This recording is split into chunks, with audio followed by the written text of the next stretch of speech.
curso. ¿Okay? Vale, vamos a comenzar ahora sí con los temas. Vamos a dar una introducción muy lenta por si hay alguien que nunca ha visto redes neuronales o incluso no ha visto ningún tópico de inteligencia artificial. ¿Sí? Vale, entonces imagínense, para responder esta pregunta de qué es el aprendizaje, vamos a empezar con un ejemplo, ¿no? Para no ponernos tan filósofos. Supongan que nos piden ahí en alguna empresa desarrollar un programa que nos diga si una persona tiene sobrepeso o no, ¿vale? Entonces es un programa muy fácil, ¿están de acuerdo? Decir si una persona tiene sobrepeso o no, quizás una agencia médica, alguien que desarrolla básculas electrónicas y nos pide esa aplicación, ¿no? Obviamente las personas que nos piden esa aplicación están muy enteradas de cómo va el mundo actual, ¿no? Y bueno, aquí les tengo mi propuesta, ¿no? Tengo aquí una función, un algoritmo que desarrolla esa función, ¿vale? Yo meto la masa de alguien, la estatura de alguien, calculo su índice de masa corporal, esto lo supe por Wikipedia, ¿vale? Y si ese índice de masa corporal es menor a 25, digo un 0, es decir, que no tiene sobrepeso, o devuelvo un 1, es decir, que sí tiene sobrepeso. ¿Hecho? ¿Todos bien con ese algoritmo? Sí. Vale, Sí. no se asusten, la clase no va de eso. ¿Sí?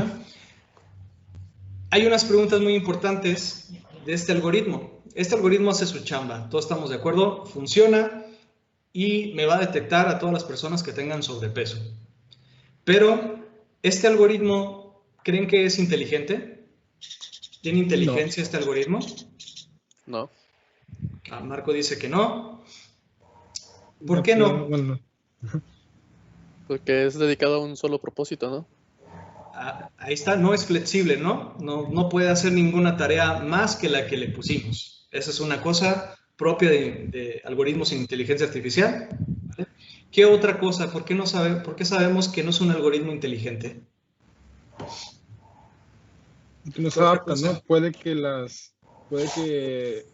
sobrepeso sea diferente dependiendo de la estatura de las personas o su sexo o su edad. O sea, no puede decir que una persona un niño que pesa 20 kilos, no es lo mismo su sobrepeso un sobrepeso de una persona de 40 años.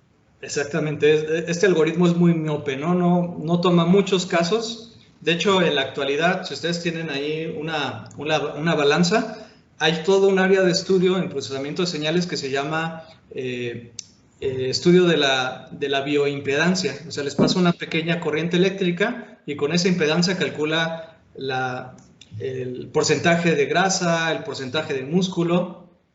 ¿Sí? Entonces, ciertamente este algoritmo está medio chafón, ¿vale? Pero hace su chamba, ¿no? Con esta heurística puedo saber si alguien tiene sobrepeso o no, o por lo menos así es aceptado por muchas personas. Si ustedes van con su médico o nutriólogo, pues quizás saque esto antes de sacarles otras medidas, ¿no? Entonces, este algoritmo hace su trabajo, pero no es inteligente. Entonces, otra pregunta es, ¿tiene conocimiento este algoritmo? ¿Qué dicen? Pues la masa tiene estatura, ¿no? Dorado. ¿Me dices, Juan? No tiene ninguna forma de guardar los valores anteriores a los que ingresó, ¿no? O sea, simplemente es una entrada y una salida, pero no tiene ninguna variable no tiene dónde guardar la información, pues. Ajá, no tiene forma de cómo memorizar, pero ¿tiene conocimiento? O sea, ya así como está estructurado el algoritmo, ¿tiene conocimiento? Pues tal vez sería lo poco que está o lo escueto que está definida la fórmula es como su único conocimiento. Exactamente, ¿no? O sea, el algoritmo tiene conocimiento, un experto nos dijo cómo utilizar esta formulita y el conocimiento, como dice su compañero Marco, ¿verdad? El conocimiento está guardado aquí, ¿vale? En esta ecuación matemática y en esta otra línea. ¿Están de acuerdo? Entonces, el conocimiento que permite hacer funcionar ese algoritmo está guardado en esas dos líneas. ¿Hecho? ¿Qué significa el 25? ¿Por qué ese número mágico? Es una constante universal por ahí Dios cuando creó el mundo dijo 25 va a ser el número mágico que discrimine quién tiene sobrepeso y quién no, ¿vale? ¿Qué opinan? ¿El 25 de dónde sale? Un threshold. Un threshold, ¿no? Es un threshold, ¿no? Que alguien encontró de manera estadística. Pero ese 25 solo tiene sentido en esta ecuación, ¿vale? Es decir, este 25 está ligado a esta ecuación. Es el threshold que si ustedes utilizan esta ecuación, que es una ecuación, un modelo matemático. ¿Están de acuerdo? Entonces, este modelo matemático, vamos a ponerle aquí modelo, encontraron que este 25 para ese modelo matemático nos da una buena discriminación de quién tiene sobrepeso y quién no. ¿De hecho? Entonces, esto es muy importante porque el conocimiento lo vamos a guardar en modelos, ¿vale? Que son modelos, formulitas, heurísticas, ¿sí? Y aparte, algunos de esos modelos van a necesitar también de valores, ¿vale? Estos valores de aquí que les llamamos parámetros, ¿okay? Entonces, los valores en un modelo les llamamos parámetros. ¿Okay? Bien, entonces este algoritmo que es muy fácil, que lo podemos entender, ya vimos que hay dos cosas, hay un modelo y hay un parámetro. Ese 25 no tiene ningún significado especial si no es dentro de ese modelo matemático. Entonces, esto va a ser muy importante en redes neuronales, ¿vale? Entonces, ahí están las preguntas, ¿no? ¿Es inteligente? ¿Tiene conocimiento? Si tiene, ¿dónde está? Y el 25, ¿qué significa? ¿Vale? Ya lo dijimos por ahí. Entonces, esto de aprendizaje, lo que vamos a hacer es que de un fenómeno real que ustedes tengan, por ejemplo este del peso, le vamos a pasar información a nuestro modelo. ¿Qué es un modelo? Una máquina de hipótesis, ¿vale? Y ese modelo, no sé si se ve el mouse, ¿se ve el mouse? Disculpen. Sí, se ve. Genial, genial.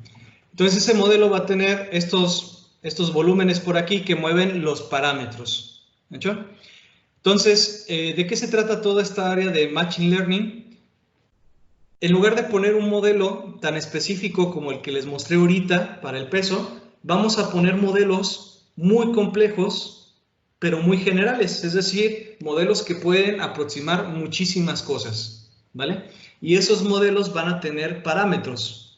Entonces, para cualquier problema, un modelo suficientemente complejo va a poder darles un resultado siempre y cuando tengamos los parámetros adecuados, no esos numeritos mágicos como el 25 en el modelo anterior. ¿Cómo encontramos esos parámetros mágicos? A través de un algoritmo que le llamamos algoritmo de aprendizaje. ¿Mucho? Entonces, en este slide, donde pueden ver una explicación de qué es aprendizaje máquina, aprendizaje máquina tiene modelos. Esos modelos tienen parámetros, ¿vale? Estos de aquí, parámetros, como el 25. Y aparte necesitamos un algoritmo de aprendizaje para ir proponiendo diferentes parámetros. Cada conjunto de parámetros sería una hipótesis y comparando con las observaciones, pues podemos agarrar los mejores parámetros que fijen esas observaciones. ¿Mucho? Entonces, si se fijan, eso fue lo mismo que hicieron los estadistas cuando sacaron esta fórmula, ¿no?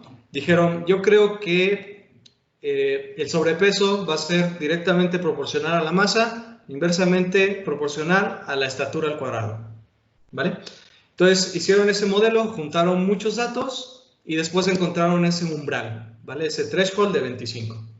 Entonces, nuestros algoritmos de inteligencia artificial, redes neuronales, máquinas bayesianas, máquinas de soporte vectorial, todas hacen eso. Proponen modelos muy complejos que pueden aproximar muchas cosas y un algoritmo que encuentra estos números mágicos que hacen sentido con los datos, ¿vale?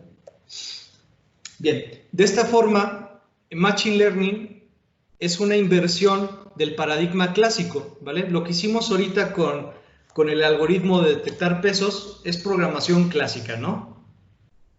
¿Vale? ¿Qué es programación clásica? Ustedes tienen datos como la masa y la estatura, y van a tener también reglas, como el índice de masa corporal y esa comparación con el 25. ¿Okay? Entonces, si ustedes tienen esas dos cosas, si tienen los datos y tienen las reglas, van a poder calcular las respuestas. ¿Okay? ¿Qué es lo que hacemos normalmente? En Machine Learning vamos a hacer lo contrario. Vamos a darle las respuestas, por ejemplo, si alguien tiene sobrepeso o no tiene sobrepeso, que codificamos como 1, 0, y vamos a darle también los datos, la masa y la estatura. Entonces, a través de eso, Machine Learning va a inferir unas reglas, ¿okay? Y esas reglas pueden utilizarlas después para hacer lo mismo que la programación clásica.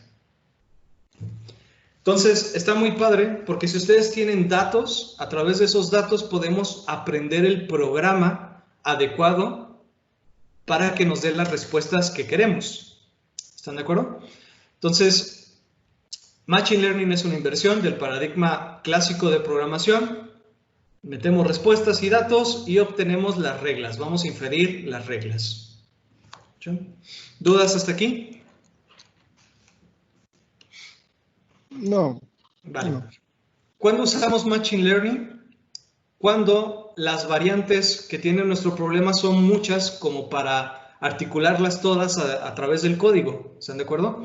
Entonces, la complejidad de un problema quizás lleve muchos for y muchos if, ¿vale? Es decir, van a representar una máquina de Turing determinista quizás o no determinista muy compleja. Y en ese caso es mejor utilizar Machine Learning, ¿vale? Entonces, regla de oro. Si en un problema ustedes conocen una regla matemática directa, es mejor utilizar siempre esa regla, ¿vale? Si no saben ninguna regla, Machine Learning les puede dar buenas respuestas. ¿Cómo sabemos si un algoritmo aprende o no aprende? Esto es una subcategoría de ser inteligente, ¿vale? No todos los algoritmos inteligentes tienen esto de aprendizaje. ¿Okay?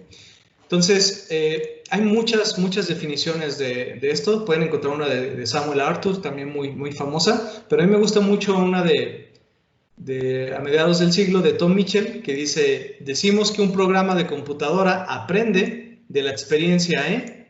¿Qué es la experiencia? Los datos, ¿no? En nuestro ejemplo, sería la masa y la estatura.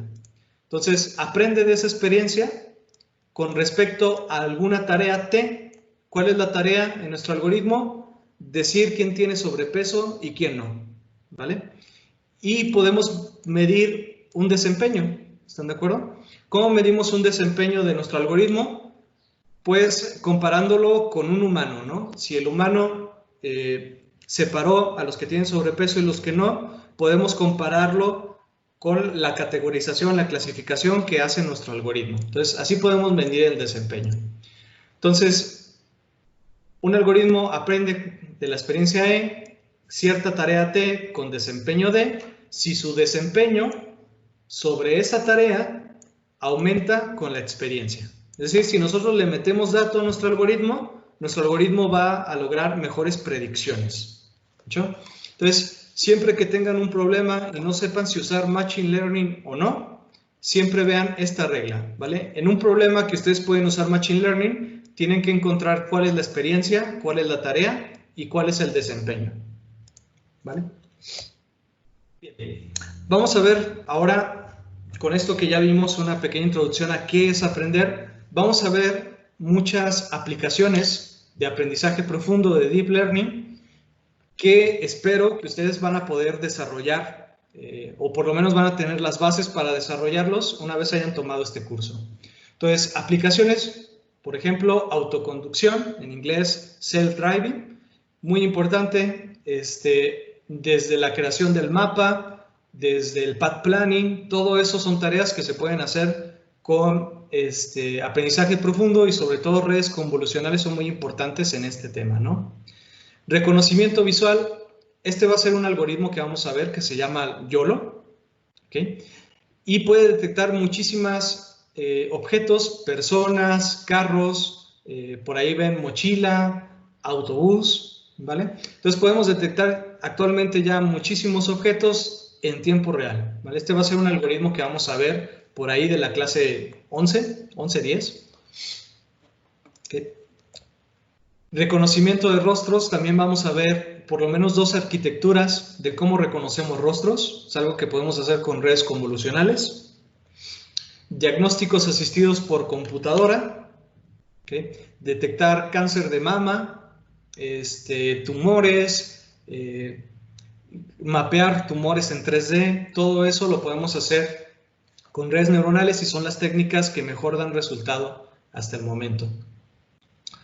Aplicación de colores, si tienen imágenes, películas en blanco y negro, un problema muy interesante es cómo coloreo esa imagen. Entonces, normalmente cuando se colorean imágenes en escala de grises, una persona, un experto, colorea cada parte o da los tonos, pero una red neuronal, si nosotros le pasamos muchísimas imágenes, va a aprender a cómo colorearlas.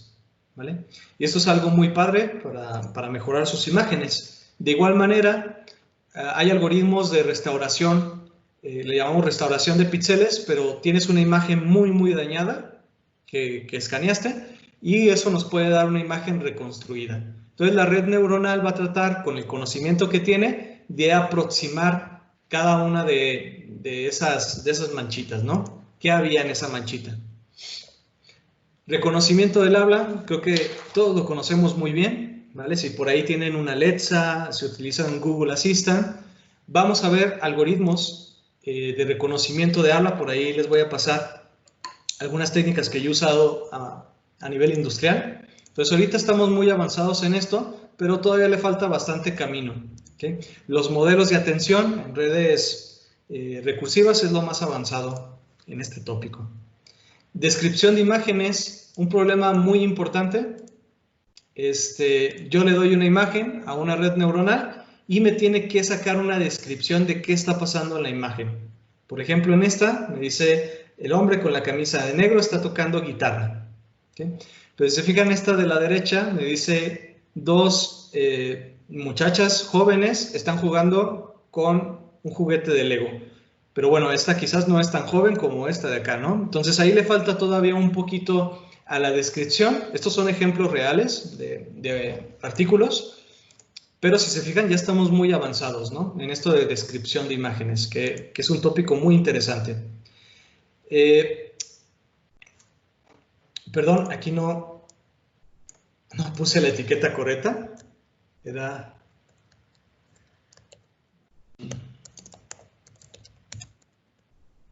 Lo que llamamos traducción máquina o traducción automática es nosotros pasarle una voz, ¿vale? Capturamos esa voz en cierto idioma y luego la transmitimos a otro idioma, quizás la podemos sintetizar también con otra voz. Entonces, problemas muy interesantes y muy difíciles, pero Google ya tiene arquitecturas muy buenas en esto. Descripción de pose corporal, si alguno de ustedes está enfocado a visión computacional, este algoritmo está muy padre, que tú le das la imagen y te saca exactamente cada uno de los puntos en esa imagen, de los codos, de las manos, la muñeca. Entonces, esto está muy padre porque te permite inferir la posición del humano y con esto se pueden hacer muchísimas aplicaciones, ¿no? Pueden mover drones con esto y un montonal de cosas, ¿no? Muchas tesis pueden salir de este tipo de proyecto.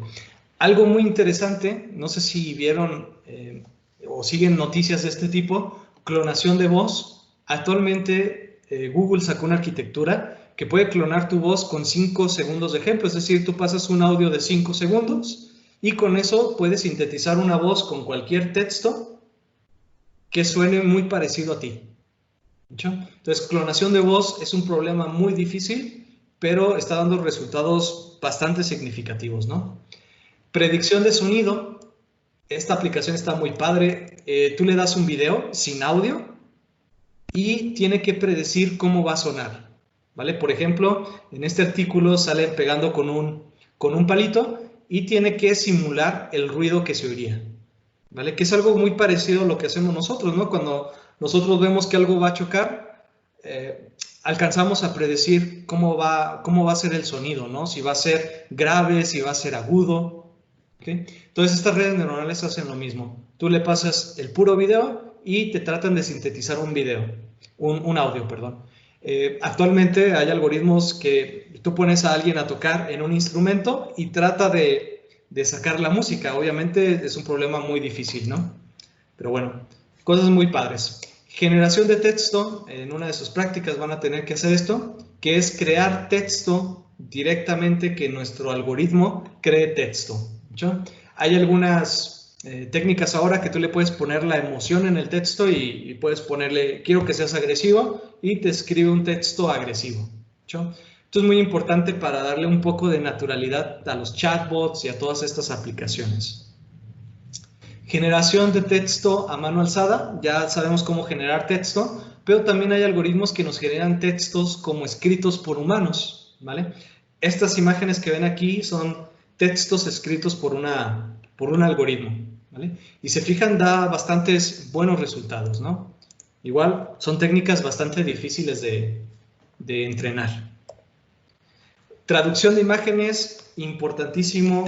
Las aplicaciones millonarias se están desarrollando hoy en día con esto de aquí. Tú le tomas la foto a un producto y te genera una imagen muy parecida, pero con la traducción del texto, ¿sí? Entonces, si se fijan, este es un problema muy difícil porque deben de encontrar dónde está cada palabra, crear las palabras, luego traducirlas y una vez que tienen la traducción, insertarlas en una imagen que se vea real, ¿hecho? Hay una arquitectura que se llama GAN, que es la que se usa para hacer este tipo de técnicas, pero son técnicas muy nuevas que están dando resultados muy, muy padres, ¿no? Si se fijan, este de aquí de chocolates, de galletas de chocolate, pues da un resultado muy, muy real, ¿sí? Deepfake, yo creo que todos ustedes han oído de hacer deepfakes, ¿vale? Algo bastante peligroso en nuestra época y que se va a volver cada vez más peligroso, ¿no? Por ejemplo, un algoritmo muy famoso de esto es este que les pongo aquí, esta imagen, donde ponen fotografías artísticas y pueden generar videos con esas fotografías, pueden mover la cabeza y la red neuronal se va a encargar de todo, ¿no? Del fondo, de muchas cosas. Y se fijan, tiene efectos muy, muy realistas, ¿no? Ya en la actualidad se hace mucho, por ejemplo, de los labios, de solo modificar la parte de los labios, la posición de la cabeza, y tú puedes poner un texto y hacer que Obama lo hable, ¿vale? Entonces son técnicas muy padres, técnicas que se tienen que investigar. Deep Dream, una técnica muy actual, que es qué conocimiento se guarda en una red neuronal de este tipo. Entonces, la idea es que una vez entrenada tu red neuronal, la pones a soñar, ¿okay? Y los sueños de una red neuronal se ven más o menos así, ¿sí? Quizás esto no tiene aplicaciones muy prácticas, pero sí que nos da un insight muy fuerte de qué hace la red neuronal por dentro, ¿no? Por ahí pueden ver rostros de monos, muchos ojos. Entonces esas son las características que la red neuronal se está especializando. Transferencia de estilo, por ahí creo que vamos a tener una práctica con esto. Toman una imagen real y pueden agarrar cualquier otra imagen, por ejemplo imágenes artísticas, y ponerle ese estilo a la imagen. ¿Yo? Esto es algo que salió hace algunos años, creo que hace unos 3 años. Ahorita ya lo pueden encontrar en algunas aplicaciones de celular, ¿vale? Entonces, está muy padre. Puedes agarrar una imagen y ponerlo aquí. Yo creo que es algo muy vendible para aplicaciones de móvil, ¿no? Vale. Hay muchas otras aplicaciones de Deep Learning que no voy a ver porque no son tan visuales. Les puse aplicaciones muy visuales para mover un poco su interés en esta clase, ¿no? Pero, por ejemplo, los anuncios especializados que hace Google, quizás es lo que más deja dinero en la industria, ¿no? Poner anuncios y vender ese servicio de poner anuncios específicamente a gente que puede estar interesada, pues es de lo que más deja dinero, ¿no? Google está fundada en esa aplicación, ¿no? Aprendizaje profundo es lo que se usa hoy en día. Detección de fraude en créditos, en transferencias bancarias, muy importante, no es tan visual, pero muy importante. Detección de fake news, esto es algo que se está haciendo mucho hoy en día, entrenar algoritmos para detectar si una noticia es real o es falsa, que es bastante difícil. Predicción de terremotos, fenómenos naturales, algo que los que estudian procesamiento de señales crean que es imposible. Quizás con bastante conocimiento podemos llegar a una buena asistencia, ¿no? Asistencia virtual, ¿vale? Como lo hacen con Google Assistant, todo lo que sea chatbots, pedir reservaciones, que una máquina pida reservaciones por ti.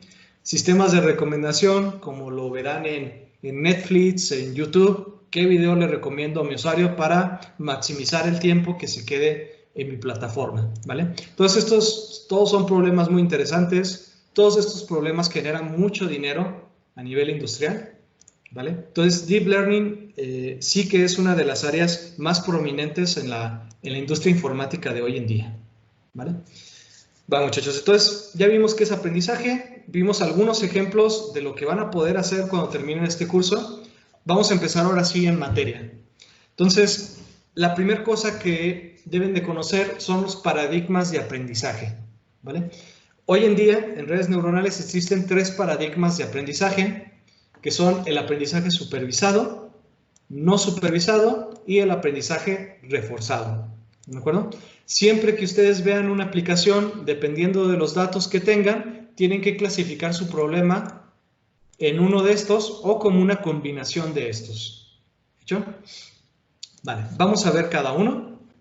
Entonces, primeramente, el aprendizaje supervisado, que es el más importante y es el que nos vamos a enfocar gran parte de la clase porque es el que mejor resultados da. Entonces, ustedes tienen su ambiente. Este ambiente puede ser cualquier cosa, ¿vale? Y este vectorcillo que sale es las mediciones que nosotros podemos hacer del ambiente. Por ejemplo, mi ambiente puede ser una persona y las mediciones que yo voy a hacer va a ser su masa y su estatura. Entonces, este listón que sale por aquí va a ser la medida que yo hago de mi ambiente, de mi realidad. ¿Sí?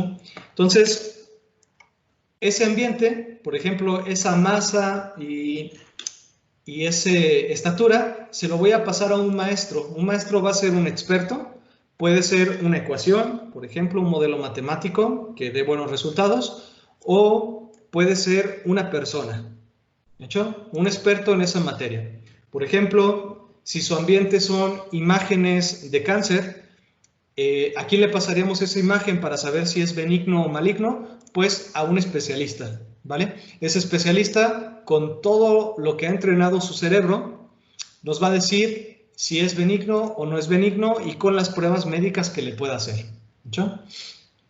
Y aparte le vamos a poner un sistema de aprendizaje que va a ser una red neuronal, una SVM, cualquier otra técnica, ¿no? En esta clase nos vamos a enfocar siempre a redes neuronales. Entonces la red neuronal va a recibir las mismas medidas que el maestro y nos va a dar una predicción, ¿vale? Por ejemplo, en esto de cáncer, si es benigno o es maligno. ¿Sí? Usando lo que nos dice el maestro y lo que dice nuestra red neuronal, vamos a restar esas dos señales y vamos a calcular un error, ¿vale? Entonces, este error, que es esta función que viene por aquí, va a contener la corrección necesaria y vamos a utilizar ese error y lo vamos a meter a nuestro sistema de aprendizaje. Si se acuerdan, en ingeniería, siempre que tenemos una flecha atravesando significa regular. Entonces, la señal del error va a regular los parámetros de ese modelo. ¿Okay? Bien, ¿cómo vemos esto en la realidad? Yo voy a tener una entrada que le voy a llamar X, ¿vale? La entrada a mi red neuronal o al maestro, y voy a tener la salida deseada, que es lo que me da el maestro, ¿vale? Le voy a llamar Y a eso.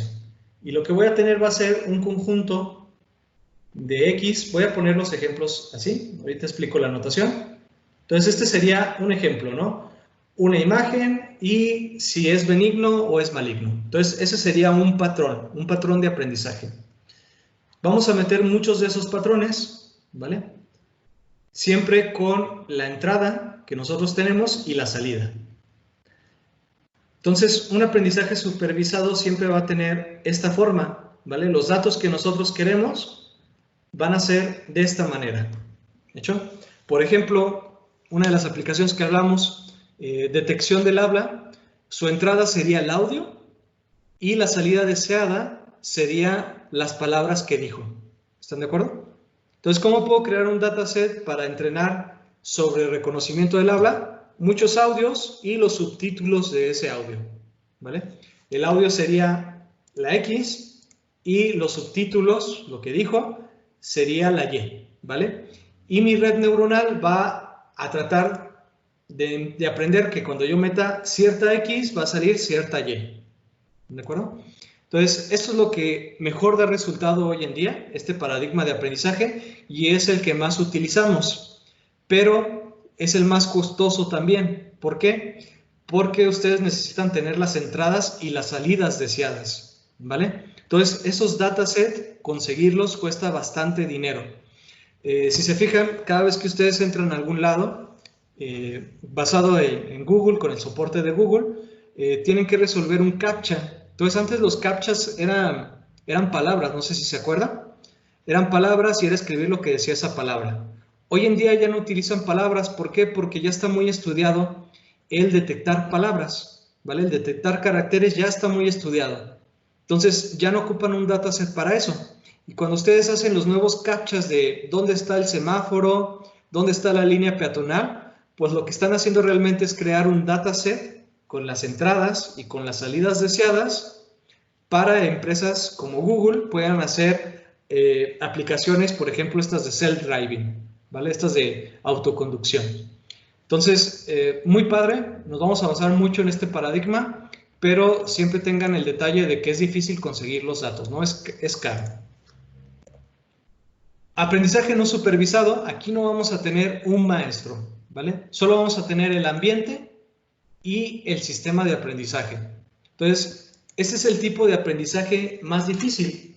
Nuestro dataset va a ir más o menos así. Solo vamos a tener nuestros ejemplos. Vamos a tener el primer ejemplo, el segundo ejemplo, pero no vamos a tener la salida deseada. ¿Sí? Entonces, este es el tipo de aprendizaje más difícil, ¿vale? Porque no nos dice qué es lo que quiere nuestro sistema de aprendizaje entender, ¿vale? ¿Qué patrones queremos capturar? ¿Qué queremos reconocer? Entonces, hay varias tareas de esto, por ejemplo, agrupamiento y reducción de la dimensionalidad, que son muy importantes. Es decir, si solo tengo las entradas, una tarea que sí puedo hacer es juntar las entradas que son más similares. ¿Hecho? Entonces puedo juntar las entradas más similares, a eso le llamamos agrupación, o puedo crear una nueva representación de la entrada. Es decir, si yo tengo una imagen, puedo crear una representación numérica mejor de esa imagen, que a ese problema le llamamos reducción de la dimensionalidad. Entonces, muy interesante, aprendizaje no supervisado, pero muy difícil, ¿vale? ¿Cuándo van a tener que usar aprendizaje no supervisado? Cuando no tengan salidas deseadas. ¿Hecho? Entonces, siempre que no tengan salidas deseadas, no les queda otra que utilizar técnicas de no supervisado, ¿vale? Todo esto, todos los paradigmas se pueden utilizar con redes neuronales. Y por último, que aquí, disculpen el error, aquí era reforzado. Se nota que copio y pego bastante, ¿verdad? Voy muy rápido, muchachos. ¿Alguien quiere hacer alguna pregunta sobre supervisado y no supervisado? Ajá, pueden levantar la mano. A Francisco, dime. ¿Existe alguna forma o alguna técnica para complementar o combinar los más paradigmas de aprendizaje? Sí, sí, hay bastantes. A eso le llamamos aprendizaje híbrido. Por ejemplo, cuando usas supervisado y no supervisado. ¿Para qué sirve? Hay unas técnicas que se llaman de creencia profunda, que se llaman Deep Belief, y estas redes neuronales lo que hacen es preentrenar tu red neuronal con datos no supervisados, que hay muchísimos, y luego haces un ajuste fino con aprendizaje supervisado. ¿Vale? Entonces esa es una de las formas que se usa. Otra cosa que se hace es el autoaprendizaje, que es de lo no supervisado, sacar características para tratar de hacerlo. Todas estas combinaciones todavía son muy experimentales y son más bien tópicos de investigación. Va, muchachos, ¿otra pregunta que tengan por ahí? Bien. Continuamos. Aprendizaje reforzado. Muy interesante, pero lamentablemente no lo vamos a ver en este curso, ¿vale? ¿Qué es el aprendizaje reforzado? Tenemos el ambiente y en lugar de un maestro tenemos un crítico. Entonces, la diferencia entre un maestro y un crítico es que el maestro nos va a dar directamente la señal que queremos, ¿no? La señal deseada. Pero un crítico solo va a calificarnos. Entonces, la idea es que el crítico no le diga la respuesta, pero sí le diga si va bien o si va mal, ¿vale? Piensen en cómo entrenamos a un perro, ¿no? Cuando quieres entrenar a un perro, Marco, ¿tienes alguna pregunta? Sí, eso entraría como en las GAN. En las Sí. GAN que tenemos el discriminador y el generador. Bueno, lo que pasa es que las GAN se pueden entrenar de manera supervisada o de manera reforzada. O sea, puedes aplicar ambos algoritmos dependiendo del dataset que tengas. Pero las GAN es algo que le llamamos modelo generativo, ¿vale? Por eso se llaman, por eso esa G en el nombre, ¿no? Los otros modelos que no son como la GAN se llaman discriminativos, como las convolucionales, las que terminan en una MLP, con clasificación, regresión. Todo eso se llama modelos discriminativos. Y todos los que te generen datos, como lo hace la GAN, como lo hacen los autoencoders variacionales, todo eso le llamamos modelos generativos. Entonces, se pueden entrenar con reforzado, pero realmente no se refiere a eso de que sea la GAN. ¿Sí? Okay. La idea de la GAN es que tienes dos redes neuronales compitiendo entre ellas. Justamente, quizás el último tema de clase va a ser este de las GANs y los autoencoders. Ok. ¿No? Gracias, Marco. Gracias. Va, muchachos. ¿Otra pregunta? Excelente. Va, continuemos. Entonces, el aprendizaje reforzado, como les decía, es muy parecido a cuando entrenas a tu perro. A tu perrito, si le quieres enseñar a sentarse, cuando tú le digas una palabra, no te va a entender. No hay manera de decirle al perrito qué significa sentarse. Te puedes sentar tú y aún así no va a captar la idea. ¿Están de acuerdo? Entonces, no puede existir un maestro cuando entrenamos a nuestro perrito, porque nuestro perrito no tiene la manera de entender lo que quiere decir el humano. ¿Sí?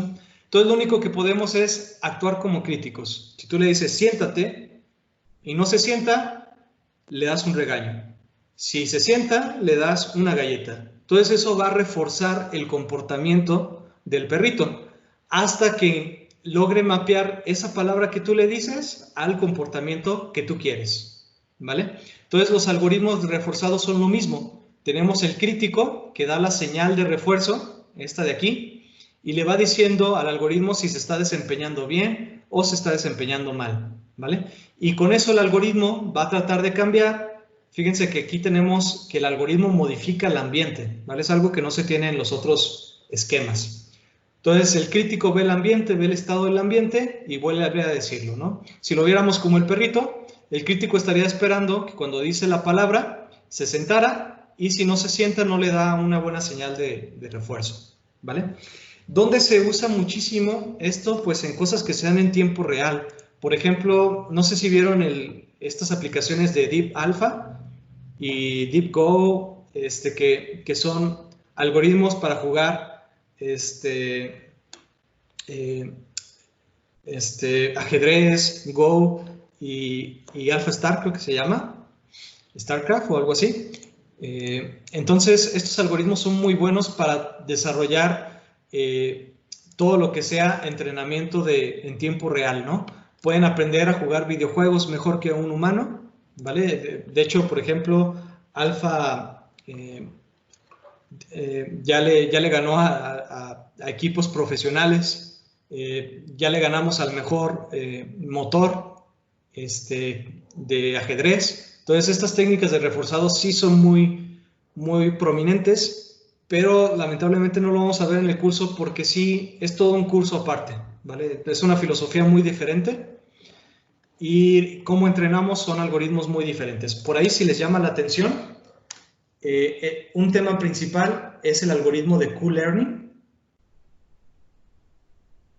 También está el Lambda Learning, Lambda Advantage Learning y el Deep Q Network, que es Deep Q de este mismo algoritmo, ¿vale? Y Network, ¿no? Entonces, esta es una arquitectura profunda entrenada con reforzado y da muy, muy buenos resultados, ¿vale? Entonces, esta sí nada más es para que la conozcan, que existe. Si les interesa, pues esto sería todo un curso diferente, ¿no? Bien. Igual ahí tengo, por ejemplo, unos librillos que les pueden servir si quieren estudiar reforzado. Algo muy importante, muchachos, esta tablita, que es incompleta, no tiene todos los problemas, pero hay que sabérsela de memoria. ¿Hecho?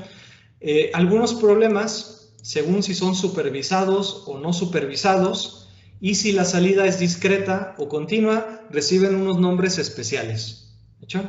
Entonces, un problema que es supervisado y yo tengo que entregar una salida discreta, es decir, mi señal deseada, mi salida deseada es discreta, por ejemplo 0, 1, a eso le llamamos un problema de clasificación. ¿Okay? Por ejemplo, yo pongo una imagen y quiero clasificar si hay un gato o no hay un gato, ¿vale? Eso es un problema de clasificación. Si es supervisado, pero la salida es deseada, perdón, la salida deseada es continua, a eso le llamamos un problema de regresión. ¿Sí? Por ejemplo, si yo quiero, meto todas las variables de mi casa y quiero estimar cuánto vale, a cuánto la puedo vender, eso es un problema de regresión, ¿vale? Yo puedo sacar los costos de muchas casas, sus parámetros, y lo que quiero estimar es un valor real, ¿vale? Entonces a eso le llamamos regresión. Cuando no es supervisado y la salida es discreta, le llamamos agrupamiento, ¿vale? ¿Qué hace esto? Categorizar los elementos, pero las etiquetas no tienen ningún significado propio. Entonces, lo único que hace es agruparnos cosas iguales en cúmulos iguales, ¿no? Por ahí, los que ya hayan visto bastante de Machine Learning sabrán que, por ejemplo, algoritmos como K-means es un algoritmo de clustering, un algoritmo no supervisado. En redes neuronales, las redes competitivas son redes que hacen este problema de agrupamiento. ¿Hecho? Reducción de la dimensionalidad es no supervisado y es continuo, ¿vale? Entonces este es el más difícil de entender. Un problema que no te voy a dar la señal deseada, pero la salida quiero que sea continua. Entonces muchas veces esto lo usamos, por ejemplo, cuando tienen un montonal de datos, por ejemplo, tienen 10,000 datos de alguna característica y quieren comprimir esa información en menos datos, por ejemplo, en 20 datos, ¿no? Entonces a eso le llamamos reducción de la dimensionalidad y lo que hace es que ustedes meten su patrón y va a encontrar una compresión, una codificación a menor dimensión que sea útil. ¿Hecho? Hay muchos algoritmos, en redes neuronales utilizamos los autoencoders para esto. Perdón, autoencoders. Las GAN también hacen esta tarea de reducción de la dimensionalidad. Hay otras técnicas, PSA, kernel PSA, que son propias de Machine Learning, de reconocimiento de patrones, ¿vale? Entonces, muchachos, siempre que tengan un problema, hay que saber si les van a dar datos supervisados, es decir, si van a tener la señal deseada o no, y si la salida es discreta, es una clase, o es continua, es un valor real o son múltiples valores reales. ¿Sí? Entonces, con eso ya van a poder encontrar clasificación y regresión, y según eso hay algunas cosas que vamos a modificar en nuestra red neuronal. ¿Sí? Por el momento hay que aprenderse estas categorías de problemas, ¿no? Va, muchachos. Ya terminamos un poquito con los paradigmas de aprendizaje. Ahora sí vamos a ver la primera red neuronal, pero primero vamos a hacer unas notas de cómo funciona la neurona biológica. En 1906, Santiago Ramón y Cajal, que es un español que ganó el premio Nobel en medicina en ese año, describió por primera vez las neuronas como unidades de procesamiento. Antes de que él hiciera estos experimentos con sus microscopios, se creía que el cerebro era un órgano en sí, ¿vale?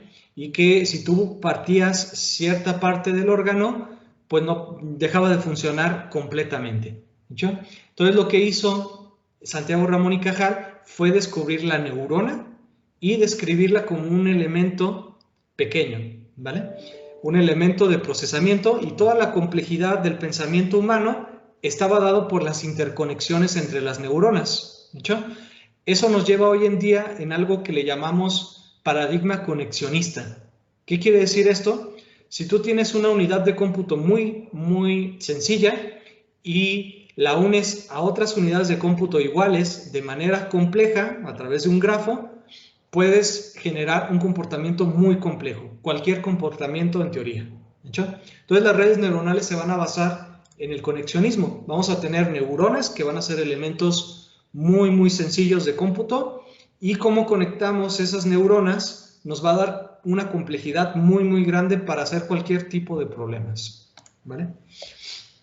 Bien, review de prepa de la neurona. La neurona tiene esta forma, ¿vale? Tiene por aquí como una cabecilla, ¿vale? A esto le llamamos soma, ¿vale? Al cuerpo de la neurona.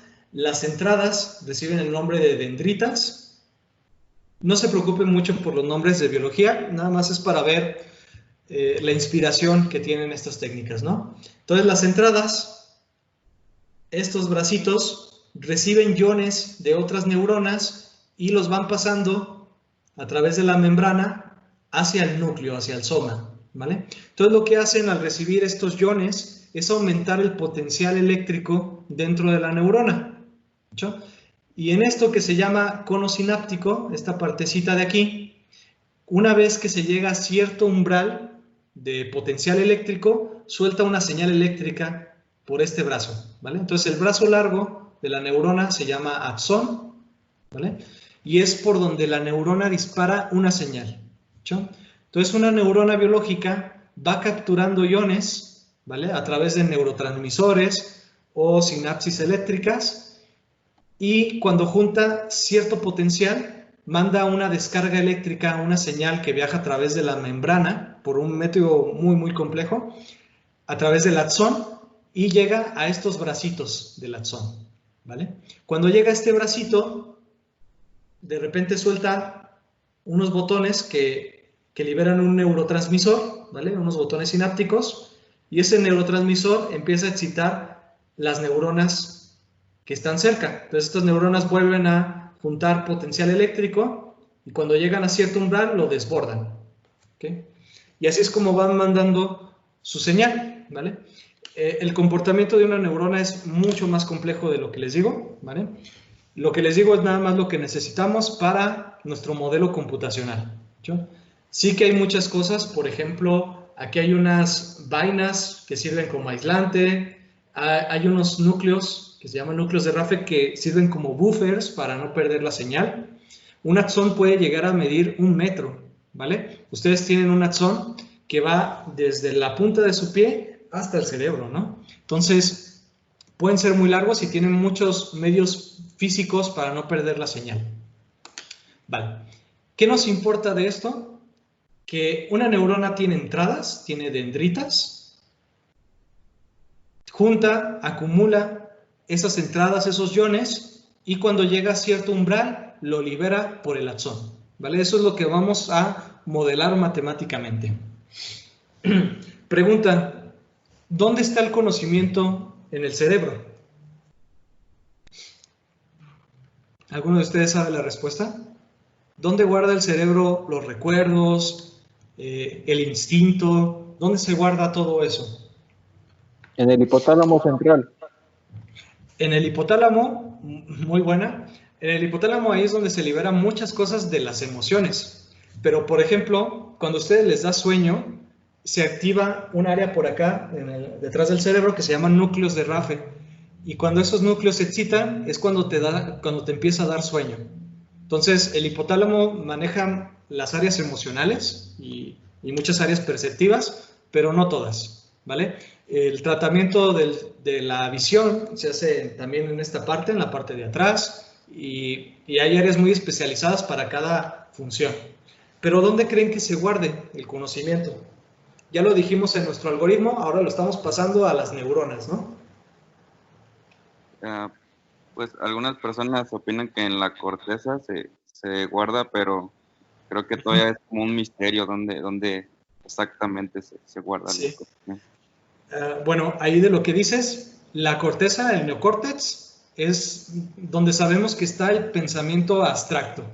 Y lo que está más adentro del cerebro, que le llamamos cerebro reptiliano, es como lo más antiguo. Entonces, muchos de los instintos están en la parte central y mucho del pensamiento abstracto que es propio del humano está en el córtex, ¿no? Cosa importante, los humanos no tenemos el cerebro más grande, ¿vale? Sí somos los más inteligentes de las especies, pero no tenemos el cerebro más grande. Lo que sí tenemos es la relación de neocórtex más grande, ¿sí? Pero no, sí sabemos dónde se guarda el conocimiento en el cerebro. No sabemos cómo, ni sabemos cómo extraerlo, pero el conocimiento se guarda en la topología de las redes neuronales, ¿vale? Estas conexiones entre las neuronas, ¿qué neurona está conectada con cuál? Es donde se guardan todos los comportamientos, todos los pensamientos. Si se fijan, cuando esta neurona libera el neurotransmisor, si la otra neurona está muy cerca, la probabilidad de que se active es mucho mayor porque va a conseguir más iones. Entonces, la distancia entre el axón y las dendritas de otra neurona también es una forma de codificar el conocimiento, ¿vale? Entonces, ¿dónde se guarda el conocimiento en el cerebro? En las conexiones entre las neuronas y entre esas distancias entre axones y dendritas, ¿vale? ¿Okay? Vale. Entonces, review muy tosco de neuronas biológicas. Vamos a nuestra área, vamos a nuestra área de computación, ¿no? Entonces, en 1943, dos neurofisiólogos, McCulloch y Pitts, ¿vale? Son dos personas, elaboraron el primer modelo matemático de una neurona. Perdón si se escucha mucho ruido, está lloviendo. Y bueno, vamos a hacer un modelo matemático, ¿okay? Entonces, en una neurona tenemos las dendritas que sirven como entradas, ¿vale? Entonces, eso lo vamos a hacer como estas entradas de aquí, ¿vale? Donde estas X van a ser números reales, ¿vale? Entonces, las entradas como si fueran los iones, los vamos a poner como si fueran números reales, ¿okay? Acuérdense que cuando hacemos un modelo matemático, porque lo que nos importa es capturar la esencia de lo que pasa aquí en la biología, pero no necesitamos imitar todo, ¿sí? Y luego, si yo recibo una señal, por ejemplo esta señal de aquí, vamos a llamarle X3, de otro axón que viene por acá, dependiendo de qué tan lejos esté ese axón, va a ser la cantidad de señal que voy a tener. Entonces, si ese axón está muy lejos, voy a recibir menos iones, y si está muy cerca voy a recibir muchos, ¿vale?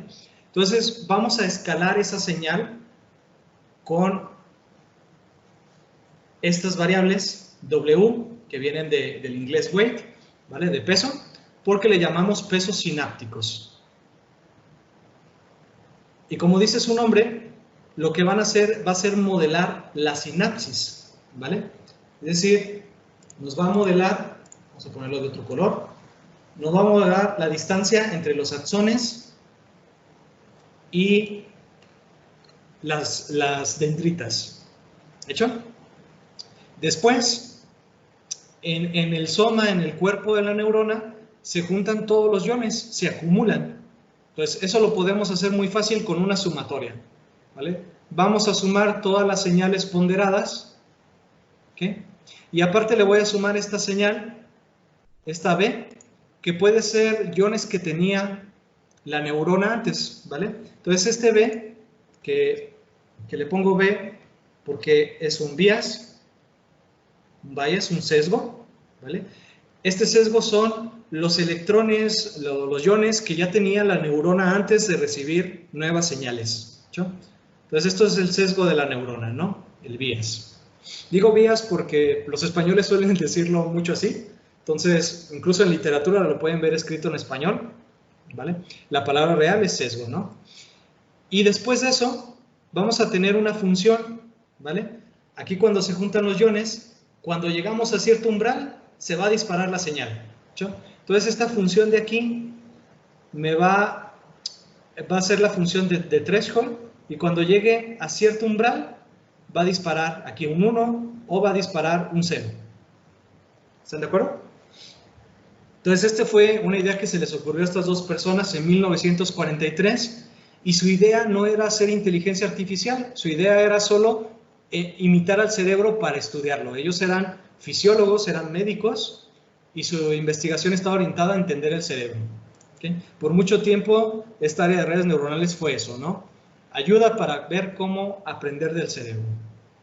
Bien, vamos a pasar esto ahora sí a matemáticas, ¿no? Tenemos este grafo computacional, entonces esta X la multiplicaríamos por W1, estamos ponderando la sinapsis, la señal, y así vamos a hacer con cada entrada, ponderándola, y luego las vamos a sumar, esta sumatoria de aquí, ¿no?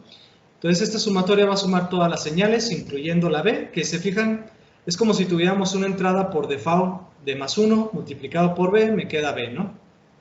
De manera que la señal que sale aquí, Z, va a ser solamente esta primera ecuación, ¿vale? La ponderación es de las entradas. Me tomo algo de agua. Y luego vamos a pasarlo por esta función, que es esta de aquí, que es la función umbral, ¿vale? Si es mayor que 0, vamos a pasarlo con 1. Si es menor que 0, lo vamos a dejar en 0. ¿Okay? ¿Por qué no pongo otra variable aquí? Porque el sesgo ya me hace la función del umbral. Entonces solo tengo que ver si es mayor o menor a 0. ¿Okay? ¿Dudas con este modelo, muchachos?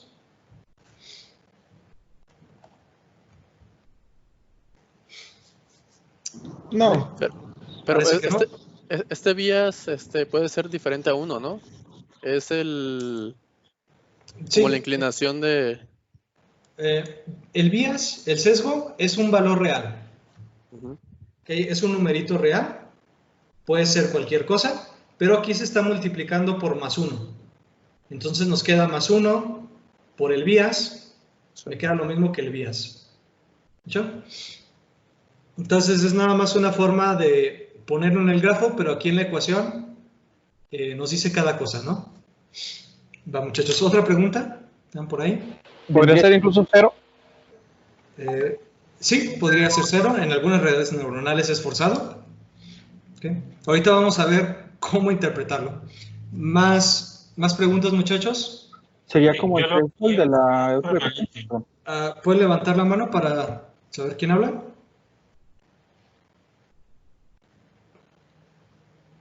Ajá, Francisco. ¿Sería como el threshold de la otra ecuación del otro modelo? Ajá, exactamente. Un threshold nada más, ¿no? Ok. Entonces, de hecho, ustedes pueden mover este B, quitarlo de la ecuación y ponerlo en esta ecuación de acá. Pero en redes neuronales solemos usar esta interpretación. Va, muchachos, ¿otra pregunta? Excelente.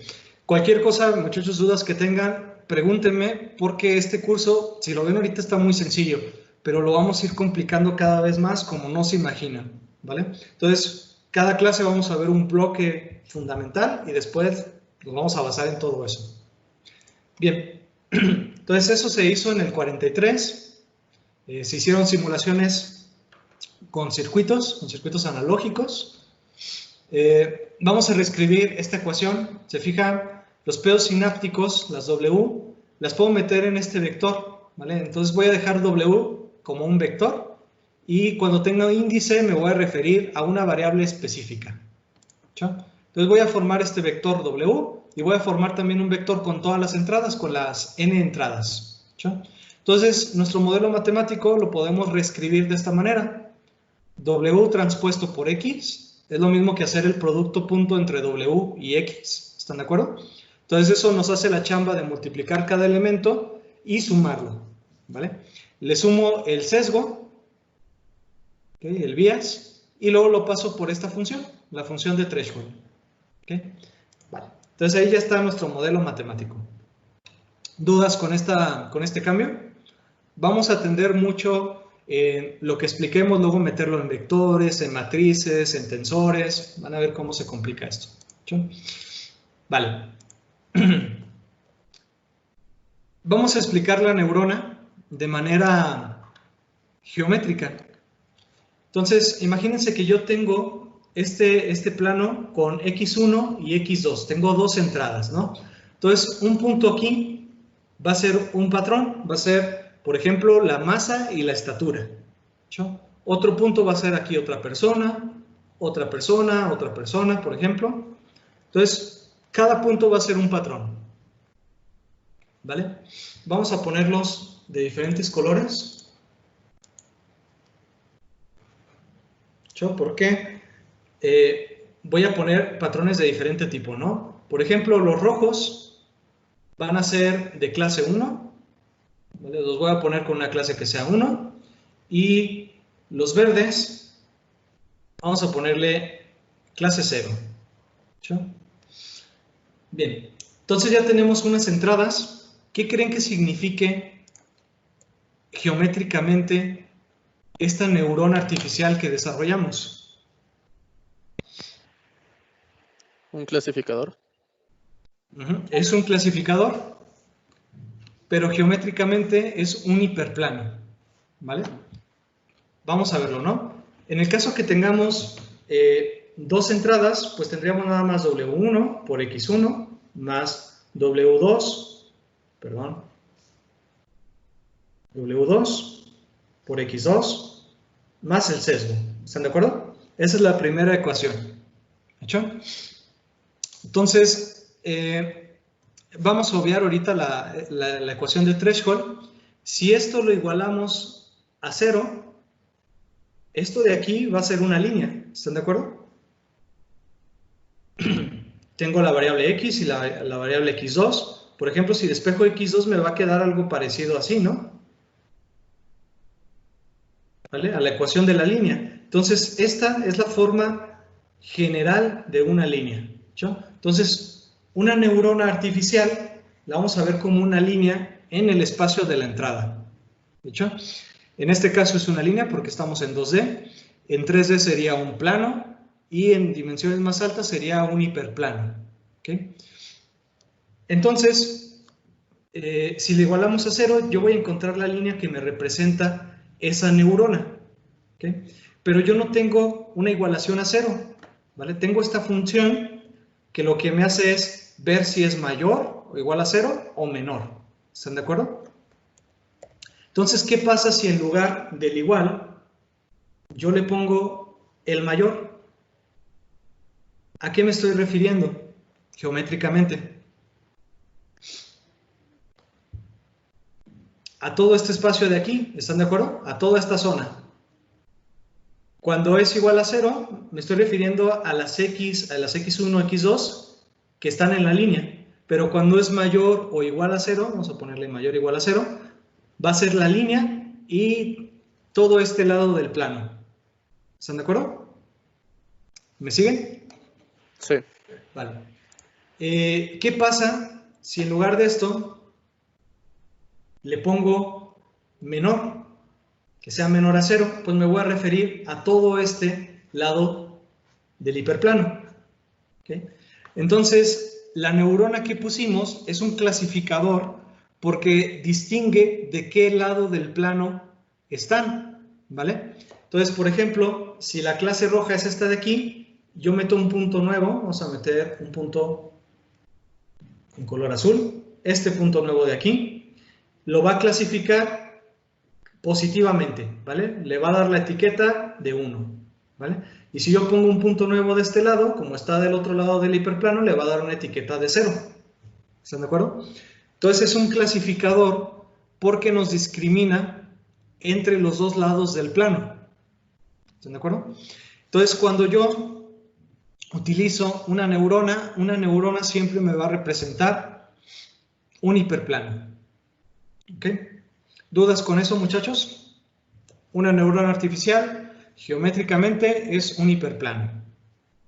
¿Vale? Bien, pues eso está muy padre, pero hay un problema.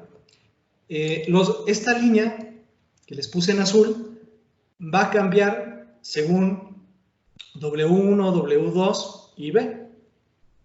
¿Están de acuerdo? Por ejemplo, si B es igual a 0, ¿cómo va a ser la línea?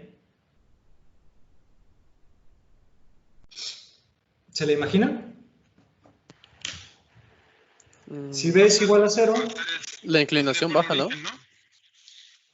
Bueno, la inclinación está dada por W1 y W2, pero B va a hacerme que las líneas pasen por el origen.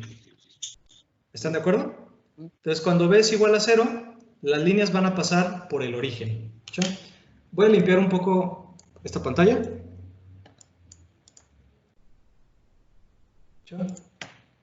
Vamos a ver esta ecuación en detalle, ¿no? Vale.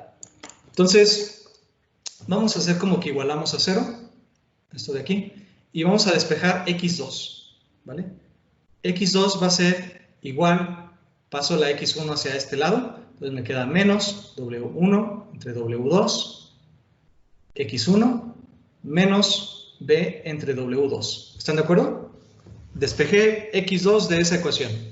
Entonces, ahora piensen que esto es y y que esto es x. Y se fijan, esa es la ecuación de la recta. ¿Están de acuerdo? Entonces, ¿qué recta nos está dando la neurona? Esta de aquí. Aquí tenemos la ecuación de punto pendiente. Entonces, si B es igual a 0, la pendiente, disculpen tantito, la pendiente va a ser, la ordenada va a ser 0. Entonces, eso me va a aplicar líneas que siempre pasan por el origen. ¿Sí? Entonces, por eso necesitamos un sesgo, porque sin el sesgo siempre voy a tener clasificadores aquí en el origen y no van a ser buenos clasificadores, ¿no? Vale. Si yo hago una línea de este lado, este punto de aquí va a ser menos B entre W1 y este punto de acá va a ser menos B entre W2. ¿Sí? Entonces, con los valores de B y de W1 y de W2, ustedes pueden sacar la forma de la recta. ¿Vale? Va, muchachos. Esto es muy parecido al algoritmo de sobrepeso que teníamos. Entonces, este es un modelo matemático, una ecuación, ¿vale? O una inecuación realmente. Y tiene parámetros. Parámetro W1, W2, todas las W que quieran, y una B. ¿Hecho? Entonces tenemos un modelo con parámetros. ¿Okay? ¿Qué nos va a clasificar ese modelo? Pues va a depender de esos parámetros. ¿Hecho? Si yo pongo un punto por aquí, la clasificación de este punto, o lo que me va a dar la neurona, pues va a depender si está de este lado de la línea o del otro lado. ¿Hecho? ¿Dudas con esto, muchachos? Interpretación geométrica de la neurona. No. ¿Todo bien? Pueden levantar su mano si alguien tiene duda. Esto lo vamos a programar ahorita, no se preocupen. Si son más de programación que de mate, para todos hay. ¿Hecho? Vale, vamos a continuar. Está muy padre eso que hicieron en el 43, pero no me da cómo modificar los pedos sinápticos para aprender lo que yo quiera, ¿vale? ¿Por ahí alguien tiene su micrófono abierto? Gracias, Juan, es que se estaba recirculando el ruido. Bien, entonces, Frank Rosenblatt, que para muchos es el padre de redes neuronales artificiales y para muchos el padre de inteligencia artificial moderna, en 1958, ¿vale? Publicó este paper del perceptrón. ¿Sí? Entonces, el perceptrón es el primer algoritmo de entrenamiento para redes neuronales. ¿Qué significa entrenar? Va a ser modificar W y B. Y acuérdense que el conocimiento en las redes neuronales se guarda en esos pedos sinápticos y en esos sesgos. ¿De hecho? Entonces, aprender significa un algoritmo que modifique W y que modifique B. ¿Vale? Siempre que hablemos de algoritmos de aprendizaje, van a ser algoritmos que modifiquen los parámetros del modelo. ¿Vale? Entonces, si ustedes tienen un dataset supervisado como este, tienen su X deseada.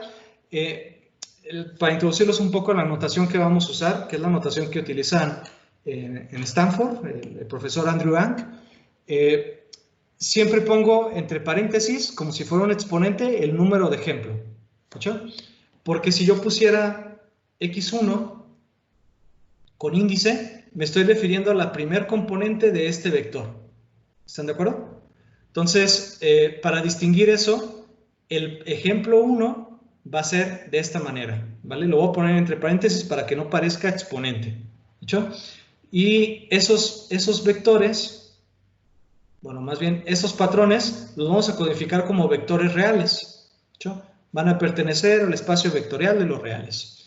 Y las salidas deseadas van a ser discretas, van a ser un 0 o un 1. ¿Están de acuerdo? Entonces yo puedo meterle cualquier numerito a mi neurona y como valor deseado voy a tener un 0 o un 1. ¿Escuchó? Vale. Entonces el entrenamiento va de esta manera. Esto es lo que vamos a programar ahorita a continuación. Vamos a tener un número de épocas, ¿vale? De 1 hasta la época. Y vamos a tener otro ciclo for que va por el número de patrones, es decir, va a ir recorriendo el patrón 1, el patrón 2, hasta el patrón P. ¿Hecho? Entonces, para cada uno de esos patrones, lo vamos a meter en esta formulita. Se fijan, esta es la formulita anterior que teníamos, ¿vale? Nomás que estoy obviando la Z. Vamos a multiplicar esa entrada, el ejemplo iésimo, por los pedos sinápticos y le sumo el sesgo. ¿Okay? Y eso de ahí lo voy a pasar por la función de threshold y me va a dar un 0 o un 1. ¿Vale? Entonces, muy importante. Esta Y, que es la Y estimada, la salida a la predicción, disculpen, siempre va a ser un 0 o un 1. ¿Vale? Y bueno, ya que sé esa predicción, Rosenblatt inventó esta formulilla. ¿Vale? Voy a cambiar el peso sináptico con el peso sináptico anterior. Estos son vectores, acuérdense, las W son vectores. Y voy a utilizar esta eta, se llama, esta letra, ¿vale? Y eta va a ser un numerito, normalmente lo ponemos entre 0 y 1, ¿vale? Realmente con que sea mayor que 0. Y lo que voy a hacer es agarrar el valor deseado menos la predicción. ¿Escuchó? Y eso lo voy a multiplicar por el ejemplo. ¿Vale? Y también voy a tener una fórmula similar para adaptar el sesgo. ¿Okay? Entonces, este es el primer algoritmo de aprendizaje que vamos a ver. Repito, ¿qué es un algoritmo de aprendizaje? Un algoritmo que modifica los parámetros. ¿Vale? Marco, ¿pregunta? Sí, el eta es lo del el porcentaje de aprendizaje. Factor de aprendizaje. Factor de aprendizaje. Okay. Sí, exactamente. Pondera qué tanto vamos a aprender de ese patrón en particular. Ok. ¿Pedro? Sí, bueno, esta fórmula está tratando de calcular como un error para hacer exactamente. de los nuevos pesos. Exactamente, es el error en la predicción y según ese error te vas a mover hacia el patrón, ¿vale?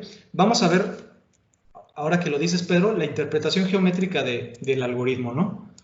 Va a ser muy rápido, que no quiero que se alargue mucho la clase, aparte tenemos que programar. Imagínense que tenemos esta línea, ¿no? Y tenemos este patrón, este mismo circulito. Pero resulta que ese patrón, yo le di el valor deseado, imagínense, igual a 1, pero la predicción me dio menos 1.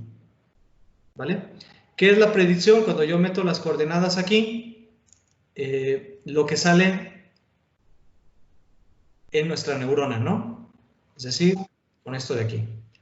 Vale, entonces esta Y deseada, perdón, esta Y estimada va a ser la predicción. Entonces, si la predicción y el valor deseado son diferentes, se fijan, si son iguales, esto sería 0 y no cambiaríamos nada W, ¿vale? Entonces, el perceptrón no modifica W si no hay un error en la predicción. Ahora, si hay un error en la predicción, por ejemplo, en este caso, Y menos Y estimada me quedaría 1 menos menos 1, que me va a dar 2, ¿están de acuerdo? Entonces siempre me va a dar 2 o menos 2. Y ese 2 me va a indicar que tengo que mover esta línea hacia acá, ¿vale? ¿Por qué en dirección del patrón? Pues por eso tenemos aquí la X multiplicando. ¿Sí? Si lo clasifico mal, me voy a mover hacia el patrón. Entonces la idea es que cuando modifiques W y B, la línea se puede mover hacia acá y entonces el patrón pase a estar del otro lado y por lo tanto se clasifique bien. ¿Vale? ¿Más o menos quedó? Y bueno, otra pregunta ahí. Entonces, Ajá. el error solamente se calcula del lado que está el valor, no si latinas pues a algún punto en específico, sino del lado en el que cae. Exactamente. Las Y, como son discretas, son ceros y unos, solo me dicen si caen del lado derecho o del lado izquierdo, ¿no? Si no está del lado correcto del que debería de estar, hace una modificación. Y si está en el lado correcto, esto se hace 0 y por lo tanto no hay ninguna modificación. Vale, muchachos. Esto, cuando lo hizo Rosenblatt, lo hizo con intuición, ¿vale? No utilizó ningún método matemático.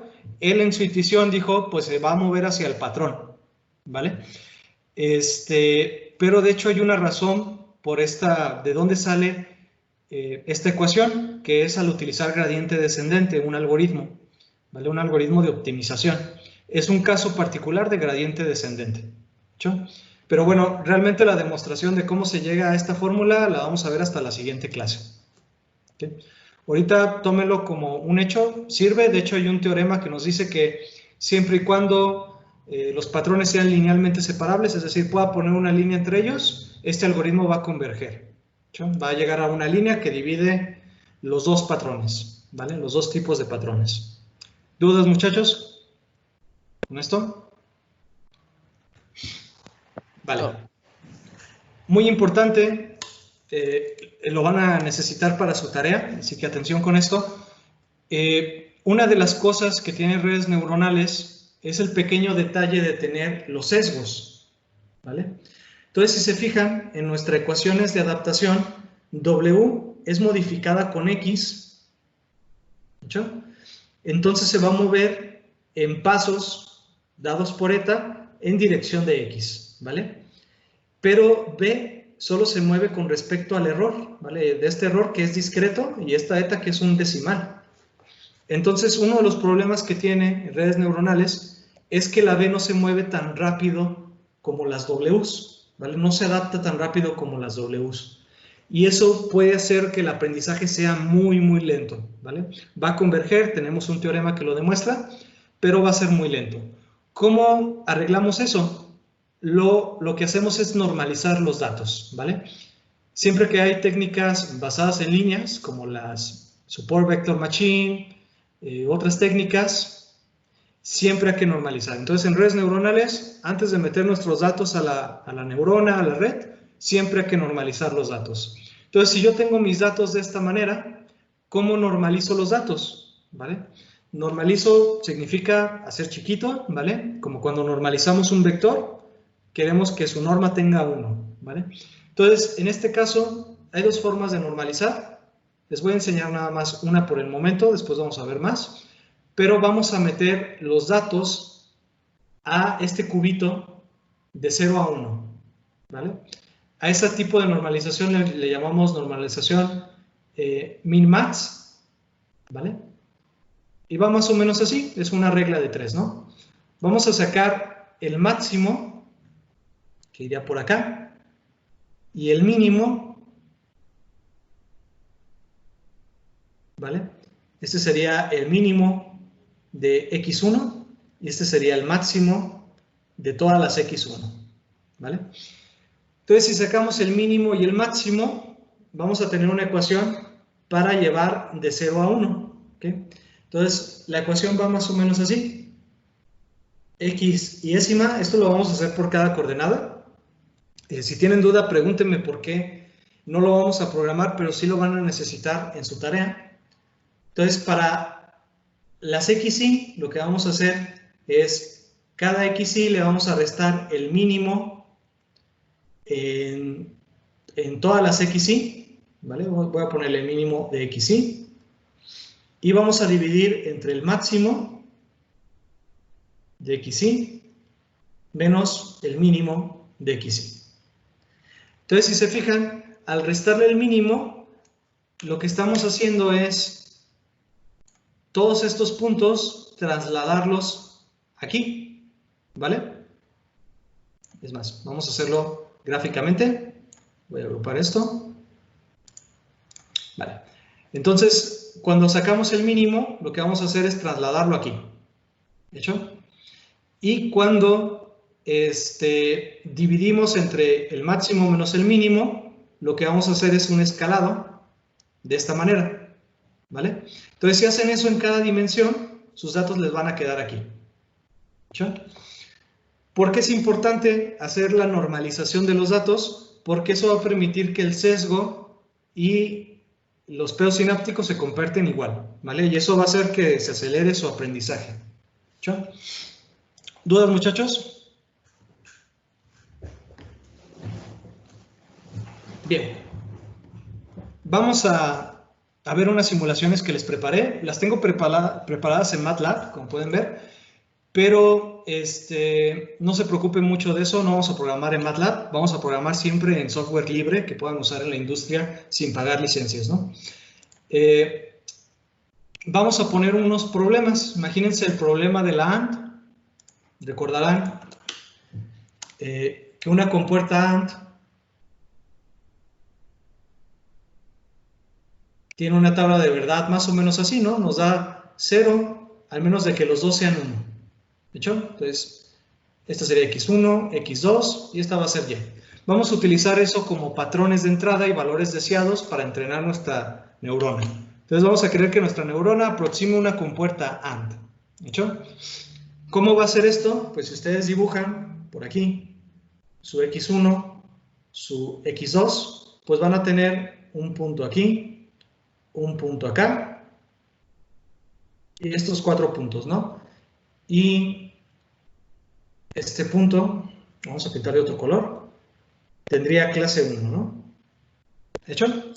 Entonces vamos a intentar clasificar eso. Sé que podemos clasificarlo porque existe una línea que puede dividir eso, ¿no? Vale, muchachos. Entonces, ahí les va una simulación, la compuerta AND.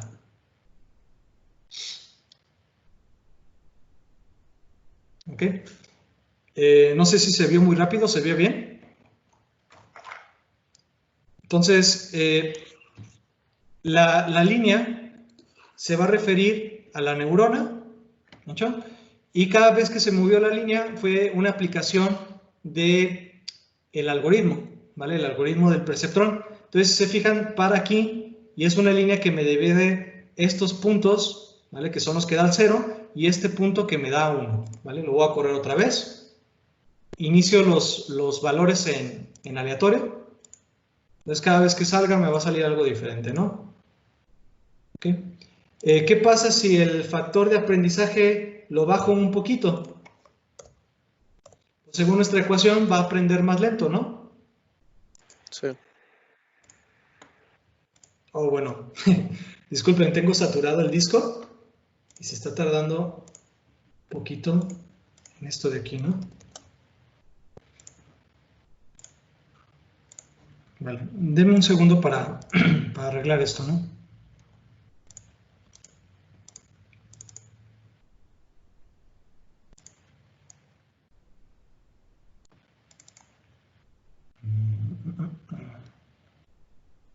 Descargas.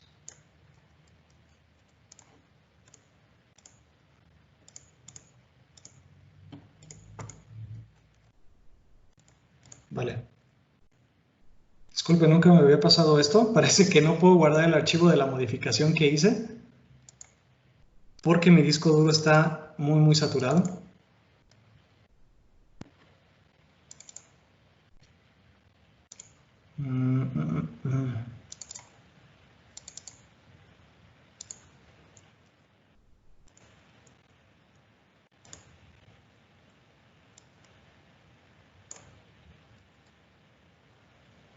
Vale.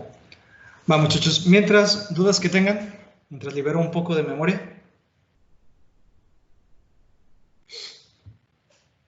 Pueden levantar ahí su mano.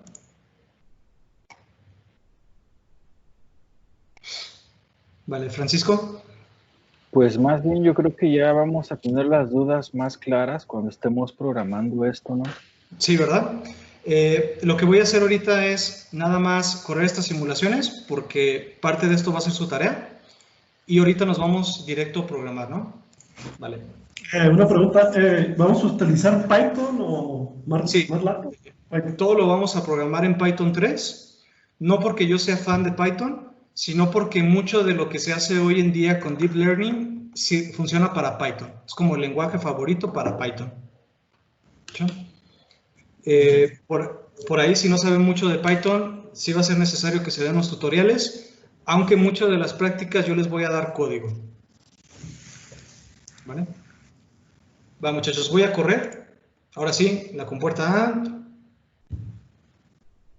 Con un factor de aprendizaje más pequeño se va a mover muy, muy lento. ¿Sí?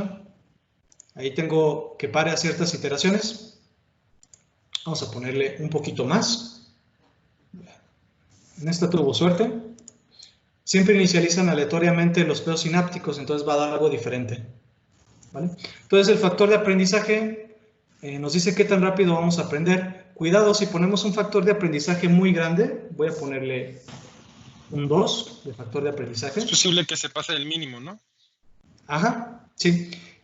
Si es linealmente separable, siempre va a llegar a una respuesta, pero a veces va a oscilar muchísimo. ¿Sí? Vale. Entonces lo aleatorio es la posición de la línea. Exactamente. Cuando muevo W1, W2 y B, se mueve la posición de la línea, ¿no? Y por lo tanto la clasificación. Voy a cambiar a la compuerta OR.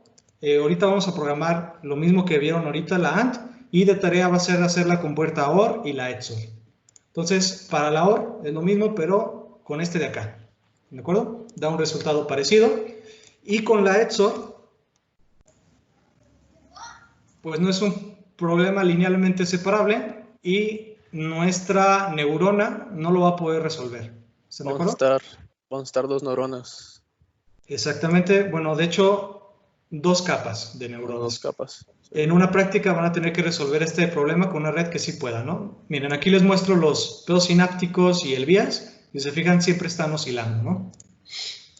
Vale, entonces, esta neurona no puede con problemas no lineales, ¿no? Entonces, esa va a ser la primera parte de su tarea, programarlo con el código que hagamos, va a estar muy fácil, la AND, la OR y la XOR. Y la otra práctica va a ser lo mismo que vimos del sobrepeso, ¿no? Vamos a entrenar una neurona para que con ejemplos de quién tiene sobrepeso y quién no, nos haga esa discriminación, ¿vale? Entonces, aquí el código, si saben de MATLAB, lo van a entender y ahí van a tener cosas para su tarea, pero yo creo una altura aleatoria entre 1.2 y 2.4 y un peso entre 40 y 180 kilos. Calculo el IMC y utilizo esa formulita de mayor a 25, ¿okay? Y con eso voy a crear mi dataset, ¿vale? Las X y las Y, ¿ok? Vale. Vamos a poner esto a correr y vamos a ver si nuestra neurona puede aprender. Entonces, si se fijan, la línea no está aprendiendo nada, ¿no? ¿Vale? Y elegí este problema, el problema del peso, porque más o menos es linealmente separable. Entonces, no está funcionando, ¿no? Los de rojo son los de sobrepeso y los de azul son los que no tienen sobrepeso. ¿Por qué no funcionan? Porque se fijan, están en escalas muy diferentes. La altura está en metros y el peso está en kilogramos. ¿Hecho? Y eso es lo que pasa cuando ustedes no normalizan sus datos, ¿vale?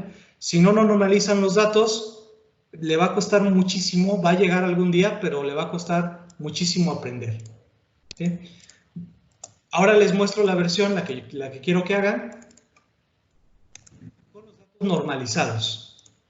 ¿Sí? Vale. Entonces, normalizados me queda de 0 a 1 y de 0 a 1. ¿Sí? Entonces, ahí la línea va a ir aprendiendo, vamos metiendo cada dato, se van haciendo las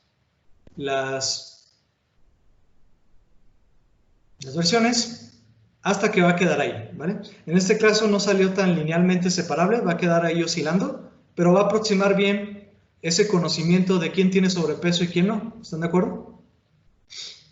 Entonces, su tarea va a ser aproximar esa función que nosotros sabemos con ese 25, pero ahora con esta neurona. ¿Sí? ¿Dudas, muchachos, sobre esto, Radamés? No, era sobre la pregunta del dónde era aleatorio la posición de la línea. Sí, al inicio inicializamos con algo aleatorio, ¿vale? ¿Les parece si vemos el código? Lo pensaba programar directamente, pero creo que nos vamos a tardar un montón, ¿verdad?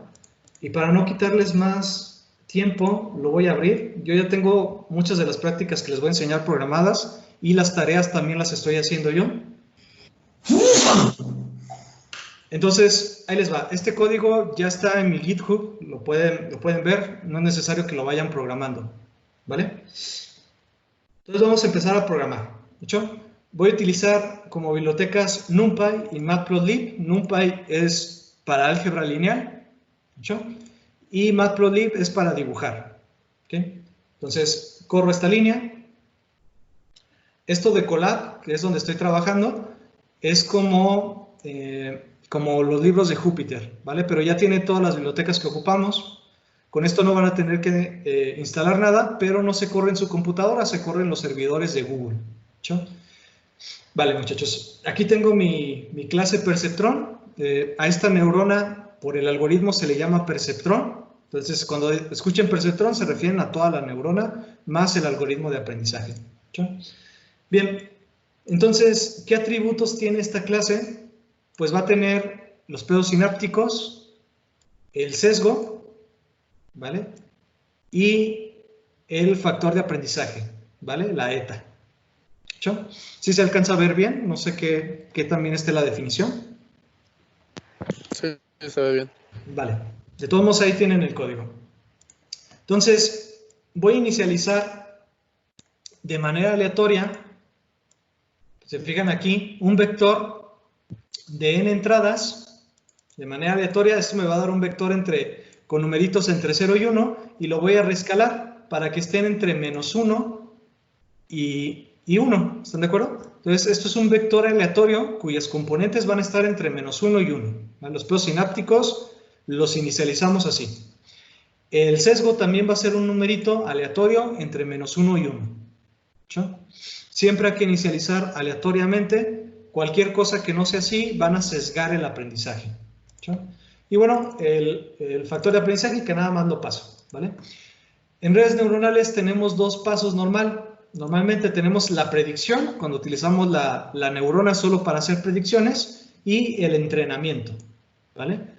Entonces, lo voy a hacer por separado. Entonces, aquí en esta línea saco el tamaño de mis vectores, ¿hecho? Les voy a bajar tantito, voy a entrenar sobre esto de aquí, sobre estas tablas. Se fijan, esta es la ANT, ¿vale? Cada vector columna va a ser un ejemplo y aquí tengo los valores deseados. ¿Están de acuerdo? Entonces lo que voy a hacer es hacer mis predicciones de cada vector de aquí. ¿Sí? Para eso necesito saber cuántas columnas tiene esta X. Entonces, extraigo el número de columnas, ¿no? Que va a ser el número de patrones. ¿Sí? Creo las salidas. Voy a querer una salida por cada patrón.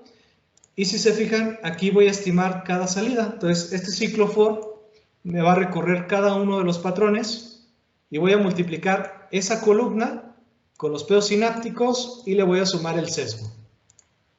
¿Hecho? Entonces, esta es la ecuación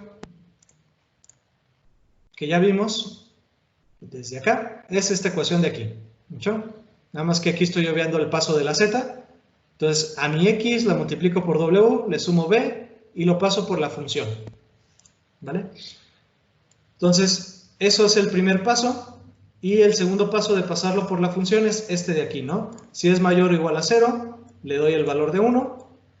Si es menor, le doy el valor de 0. ¿Todos de acuerdo con eso? Entonces, con esto yo le puedo pasar una matriz con un patrón en cada columna y me va a dar ya las clasificaciones actuales que va a tener mi neurona sobre eso. ¿Okay? Ahora vamos a hacer el entrenamiento, que es también muy sencillo. Extraigo otra vez el número de patrones. ¿Okay? Y siguiendo nuestra diapositiva, se fijan, tengo dos ciclos for, un for para las épocas y otro for para cada uno de los patrones. Aplico mi predicción y luego modifico W y B. ¿Hecho? Entonces voy a hacer exactamente eso. Tengo un for por las épocas. Este guión bajo significa que no me importa el contador, entonces lo voy a descartar. Entonces voy a recorrer el número de épocas que le puse aquí, 50 por default. Y luego voy a pasar cada uno de los patrones. ¿Hecho? Entonces hago mi predicción. En lugar de ejecutar la formulita que tengo acá, pues lo puedo utilizar la misma fórmula de la clase. Y aquí le mando la columna. Por cuestiones de NumPy es necesario hacerle un reshape para que quede en forma columna. ¿Vale? Y después aplico mi ecuación para adaptar W. Entonces sería W más igual, porque es más su versión anterior, factor de aprendizaje por el error, ¿vale? Deseado menos predicción, y eso lo multiplico por la columna. ¿Están de acuerdo? ¿Cómo ven? Sí. Sí. Está fácil, ¿no? Está fácil. Igual si quieren intentarlo programar primero antes de ver el código, es buena versión. Vale. Aquí puse otra función, ahorita la voy a explicar, es nomás para dibujar. ¿Hecho? Entonces voy a correr esto para instanciar, para que exista la clase. Y aquí vamos a crear la clase, ¿vale? Este modelo va a tener dos entradas y factor de aprendizaje 0.1. ¿Hecho? Los datos con los que voy a entrenar, X y Y. ¿Hecho? Entreno. Voy a hacer mis predicciones otra vez para que vean que sale exactamente lo mismo que la Y. Y después todo este código de aquí es para dibujar, ¿vale? Ahí lo pueden ver lento. Estoy pintando de rojo todo lo que tenga valor 0 y de azul todo lo que tenga valor 1. Yo cada patrón lo dibujo en este ciclo for. Y después llamo a la función que les había dicho, que es esta de acá, que me permite dibujar una línea. ¿Vale? Aquí me dibuja una línea entre -2 y 2. Con eso pueden utilizar esta misma función para dibujar sus líneas que van a ser las neuronas. ¿Sí? Entonces voy a correr esto de aquí. ¿Vale? Y este es el resultado. ¿Okay? Este no está animado como el que les tengo en MATLAB. Pero bueno, cada vez que lo corran va a salir un resultado diferente porque la inicialización es diferente. Pero se detiene cuando encuentra una línea que separe las dos clases. ¿Vale? Si quieren hacer, esto sería su primer parte de la tarea. Las otras, la OR, pues nomás le cambiaríamos aquí un 1, la tabla de verdad que estamos entrenando. Lo corren y ahora ya es la OR. ¿Vale? Entonces ya les estoy dando media tarea. La EXOR, pues le pondríamos aquí 1 y 1 al final. Y bueno, cuando lo pongan, pues la neurona les puede salir cualquier cosa. ¿Están de acuerdo? ¿Por qué? Porque nunca va a encontrar una solución, no es linealmente separable. ¿Dudas, muchachos, con este código? Vale. No. La idea era irlo programando poquito a poquito, creo que se entiende más cuando uno lo está tratando de programar con ayuda de todos, pero para no tardarme tanto, ahí está el código, ¿no? Entonces, la primera parte de su tarea, pues es hacer lo mismo que acabo de hacer ahorita, ¿vale? Los resultados, y la parte que sí va a ser difícil, va a ser la de aproximar ese concepto de sobrepeso con la neurona, ¿vale? Entonces, el resultado final que yo esperaría ver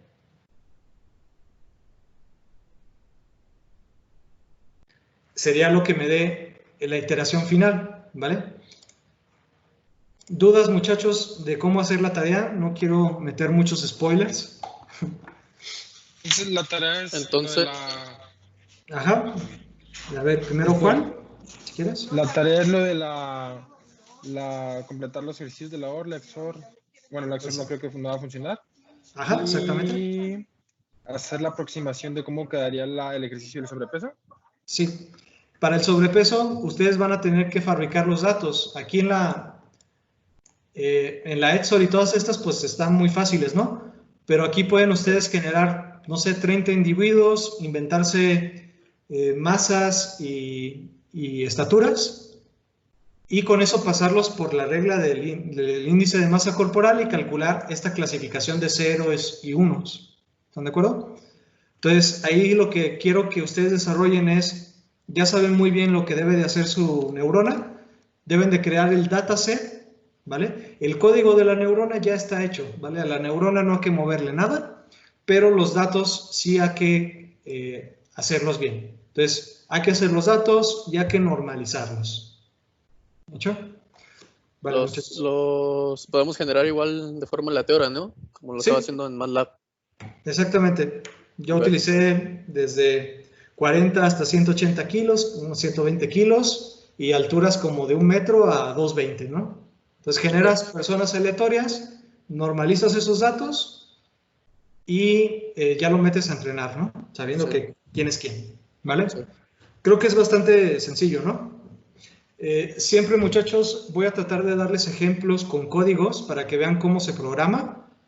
Vamos a resolver un problema en clase, como en este caso la AND, y después yo les voy a dar un problema propio que ustedes van a tener que resolver, ¿vale? Entonces, a veces lo vamos a usar sobre un dataset y yo les voy a dar otro dataset, ¿vale? ¿Dudas, muchachos? El código de MATLAB también está disponible o ese no, el código de MATLAB es código que yo utilizo en mis clases de licenciatura y maestría que doy. Okay. Pero el único código que les voy a publicar, que está ahí en GitHub, va a ser, aquí lo encuentran, repositorio de códigos. Si fijan, me voy a ir y voy publicando cada una de las prácticas. Entonces, lección 1, práctica 1, aquí pueden ya encontrar el código que les acabo de mostrar, ¿no? ¿Vale? Entonces, basándose en ese código, hay que modificarlo para que salga su práctica. Entonces, muchachos, para finalizar, va a haber 2 actividades. La actividad 0, como les decía, ética y los valores en tiempos de coronavirus. Esa viene directamente de dirección y es una actividad obligatoria. Entonces, abrí un foro para esta actividad y tienen que hacer esto de aquí, ¿vale? Esta es independiente, esta actividad 0 a la clase, ¿vale? Va a tener hasta el 7 para que la hagan. O sea, el día 8 ya no vale su actividad. Y la actividad 1, como les decía, pues es esa, ¿no? Implementar el perceptron en Python 3 con NumPy, aproximar la AND, la OR y la XOR y entrenarla para el concepto de sobrepeso, ¿vale? Acuérdense, es necesario crear el dataset y normalizarlo. Hay que reportar todo en el formato del reporte. Les recuerdo, formato de reporte que está aquí en la plataforma, ¿no? ¿Sí? ¿Dudas, muchachos, sobre esta clase? No. Vale. ¿Cuándo ve que entregar? Pregunta. A ver, David, primero. ¿Se sube a la plataforma o cómo? Ajá, en mis cursos, bueno, la actividad 0 es un foro, entonces solo hay que subir en el foro su aportación y todas las demás actividades va a ser subir un PDF en ese formato que les menciono, ahí en el lugar correspondiente, ¿vale? En mis cursos, ahí se va a subir toda la tarea. Ok. ¿Qué más? ¿Pueden levantar la mano? Ajá, Radamés. ¿Qué periodo de fecha tenemos para entregar una tarea? ¿Cuánto es una fecha válida? Va a ser una semana para cada una de las tareas. Las tareas están pensadas para que duren 1 hora, ¿vale? Si se fijan, esta tarea realmente está muy sencilla. Yo creo que en 15 minutos sale, ¿no? Todas las demás tareas que les voy a dejar van a estar más o menos en 1 hora. ¿Sí? Pero sí que va a haber tareas bastante retantes, ¿no? Vale, muchachos. ¿Más dudas? ¿Alguien que levante su mano?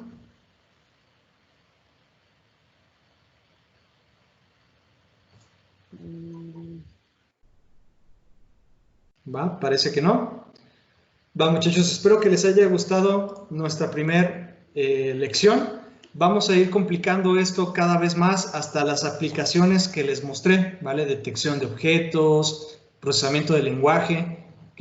Entonces, muy importante, estas primeras 4 semanas va a ser una introducción a redes neuronales, ¿vale? Hagan de cuenta que vamos a comprimir en 4 lecciones lo que se ve en un curso de licenciatura o en un curso básico de redes neuronales. Y a partir de la 5ª, ahora sí vamos a empezar con aprendizaje profundo, ¿sí? Entonces, cada vez vamos a ir complicando más esto de aquí, ¿sí? Van a ver algunos